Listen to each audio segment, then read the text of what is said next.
Честито, левскари! План минимум изпълнен. Имам предвид, Левски си осигури участие поне до Нова година в евротурнирите. Това беше най-хубавото, което можеше да се случи. Труден матч, много труден. Първите 15 минути, както в София, супер отбор, гледаш, върчат, качества имат, видимо е, защото тия новите футболисти са прекрасни футболисти, но е видимо също така се видя в матча, защото си оказва влияние и липса на сработка има на места, но няма как да е иначе, защото все пак са нови, има да се доизкусоряват. Докато отбора на университет Крайова, казаха хората, има футболисти от по 3 години в отбора. Личи си борбени, здрави.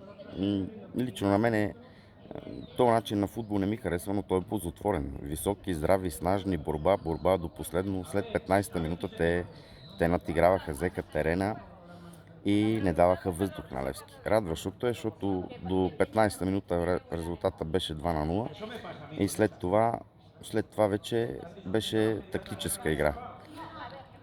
Също така, както и в София, пак ще го кажа, в София изпуснахме 2-3 гола чисти, тук ударихме 2 гради, дано и нас ни покрия късмета в друг матч, защото колкото по-нагоре отиваш, толкова такива положения, както се казва, половин положение трябва да вкараш там, а такива положения ще костват много.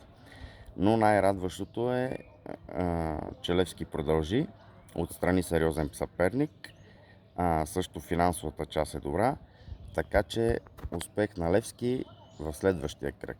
Честито, левскари!